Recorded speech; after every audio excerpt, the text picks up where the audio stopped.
बड़ी खबर के साथ बाबरी विध्वंस की वर्षगांठ पर प्रदेश में अलर्ट जारी किया गया है। अपर पुलिस महानिदेशक कानून व्यवस्था प्रशांत कुमार ने इस संबंध में सभी जिलों के अफसरों को सतर्कता बरतने के निर्देश दिए हैं। प्रशांत कुमार ने बताया कि तीनों धार्मिक नगरी अयोध्या, मथुरा और काशी में विशेष सतर्कता के निर्देश दिए गए हैं। यहां अतिरिक्त फोर्स की भी तैनाती की गई है। अधिकारियों को चौकन्ना रहने को कहा गया है। वरिष्ठ अधिकारी प्रमुख जिलों में कैंप कर रहे हैं।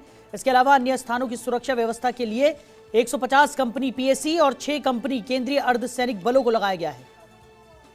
अयोध्या में भी कड़ा पहरा रहेगा। इस दिन के लिए विशेष सतर्कता बरती जा रही है। विवाद पर सुप्रीम कोर्ट के फैसले के बाद विश्व हिंदू परिषद ने शौर्य दिवस का आयोजन स्थगित कर दिया है। मुस्लिम संगठनों का भी कुरान ख्वानी के अलावा सभी कार्यक्रम स्थगित हैं। आपको बता दें कि आज के ही दिन 29 साल पहले 1992 में बाबरी विध्वंस के विवादित ढांचे को गिराया गया था। बाबरी विध्वंस की बरसी पर अलर्ट जारी किया गया है।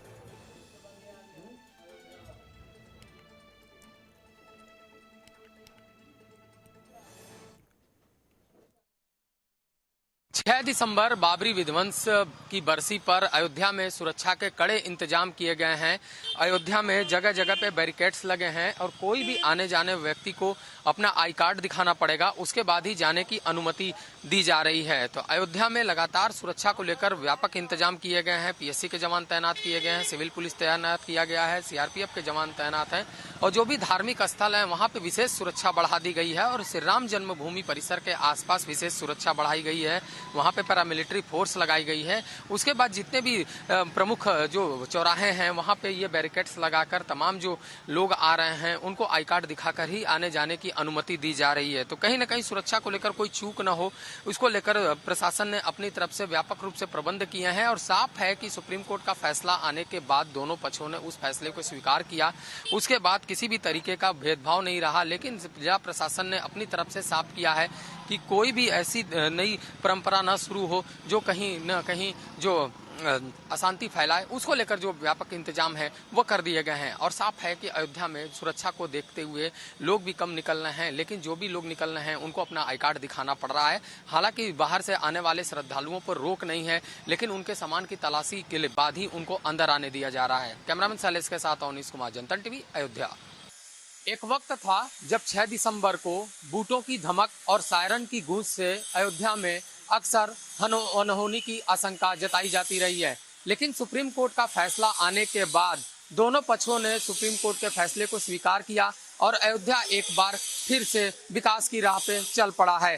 तमाम जो श्रद्धालु हैं वो अयोध्या आते हैं और कार्यशाला में जो मंदिर निर्माण का कार्य चल रहा है वो देखते हैं और शांति की कामना करते हैं और बताते हैं कि कैसे आपसी सौहार्दपूर्ण वातावरण हो और अयोध्या जो है धर्म की नगरी के रूप में विश्व में विख्यात हो। उससे पहले तमाम जो मंदिर निर्माण का कार्य है उसको देखने से देश दूर दराज के इलाके से लोग आते हैं, क्षेत्रों से आते हैं और यहाँ पे श्री राम मंदिर के भव्य निर्माण की प्रतीक्षा करते हैं और जो कार्यशाला में काम चल रहा है उस काम को भी देखते हैं। दिल्ली से कुछ लोग आए हैं, वो यहाँ पे कार्यशाला में मंदिर निर्माण को लेकर जो कार्य हो रहा है उसको देख रहे हैं, उनसे बात करते हैं।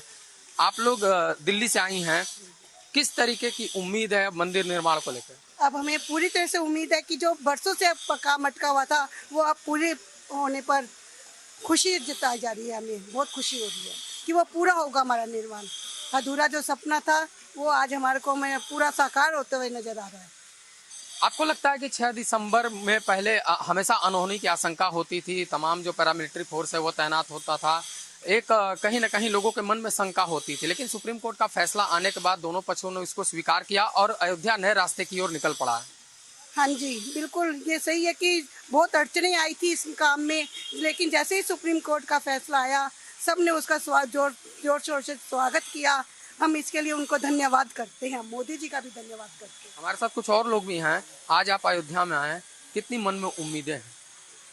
ये इस चीज़ की तो उम्मीद हमें उस दिन से बन गई थी जब से हमारी ये सरकार, जो हमारे संत समाज के जो संत रूपी जो हमारे प्रधानमंत्री और हमारे जो है यहाँ के यूपी के मुख्यमंत्री आए हैं, इन्हीं की वजह से, इन्हीं में एक ऐसी शक्ति है जो इस मुमकिन को नामुमकिन को भी मुमकिन कर देते हैं।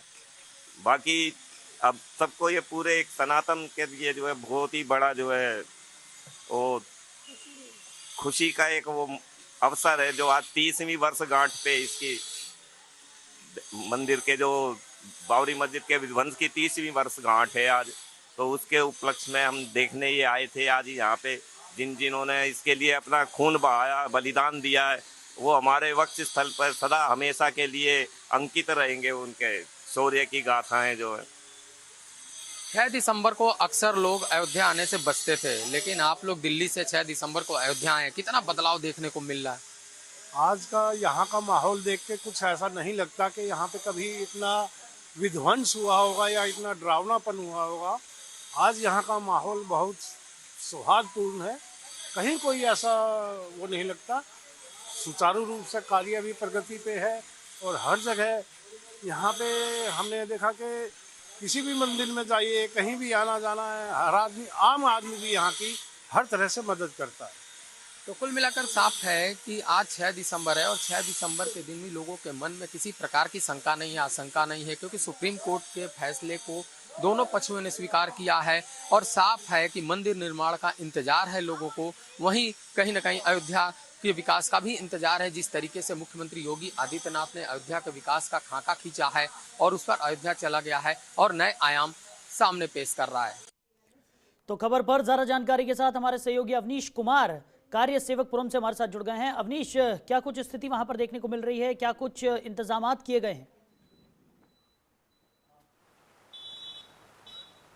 जी बिल्कुल, अगर अयोध्या की बात करें तो आज 6 दिसंबर है। 6 दिसंबर के दिन ही जो विवादित ढांचा है उसको विध्वंस किया गया था और उसके बाद लगातार 6 दिसंबर के दिन अगर एक समुदाय विजय दिवस के रूप में मनाता है तो एक समुदाय कहीं ना कहीं गम के रूप में मनाता है। तो इसी को लेकर जो आज का 6 दिसंबर है वो उसका कई बदला हुआ स्वरूप है, क्योंकि 2019 में जब सुप्रीम कोर्ट का फैसला आया था तब उसको दोनों समुदाय ने माना था और उसका स्वागत किया था और जो विवादित स्थल था वो श्री राम जन्मभूमि को दिया गया था। उसके बाद अयोध्या में ही मस्जिद निर्माण के लिए 5 एकड़ की भूमि दी गई थी।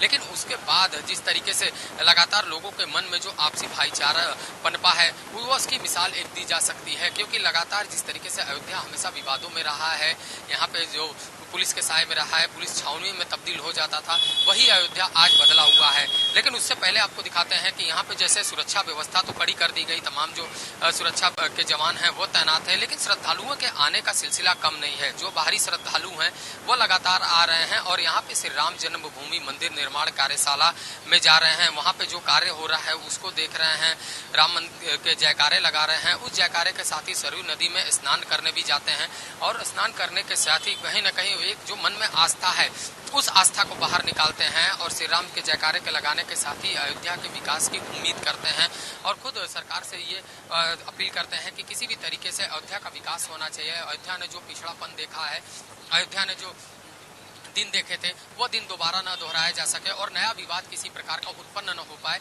उसी को लेकर सभी के मन में एक नई उम्मीद जाग चुकी है। तो 6 दिसंबर तो आज भले ही है, लेकिन अयोध्या में सुरक्षा के व्यापक इंतजाम भी किए गए हैं। लेकिन जो श्रद्धालु हैं, जो यहाँ के लोग हैं, उनके अंदर जो आशंकाएं होती थी, मन में शंकाएं होती थी, वो दूर हो चुकी हैं और साफ है कि आपसी सौहार्द की एक मिसाल पेश कर रहे हैं और जो एक धरोहर है उसकी मिसाल पेश कर रहे हैं। और साफ है कि कहीं न कहीं विश्व के पटल पे अयोध्या का नाम सबसे ऊंचा बढ़ता हुआ चला जा रहा है। जी, हमारे सहयोगी मयंक भी हमारे साथ अयोध्या से जुड़ गए हैं। मयंक, वहाँ की क्या कुछ स्थिति है, क्या कुछ इंतजामात वहाँ पर किए गए हैं और अब किस तरीके का बदलाव अयोध्या में देखने को मिल रहा है?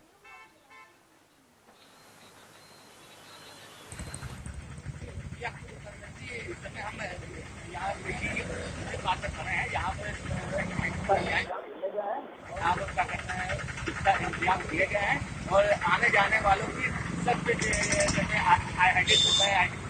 किया जा रहा है, सभी किया जा रहा है। चलिए, मयंक हमारे साथ अयोध्या से जुड़े थे। मयंक, आपका बहुत शुक्रिया तमाम जानकारी के लिए। अवनीश हमारे सहयोगी कार्य सेवकपुरम से हमारे साथ थे। अवनीश, आपका भी बहुत शुक्रिया तमाम जानकारी के लिए। खबरों के निष्पक्ष विश्लेषण के लिए सब्सक्राइब करें Janatantra TV and press the bell icon. Never miss any update.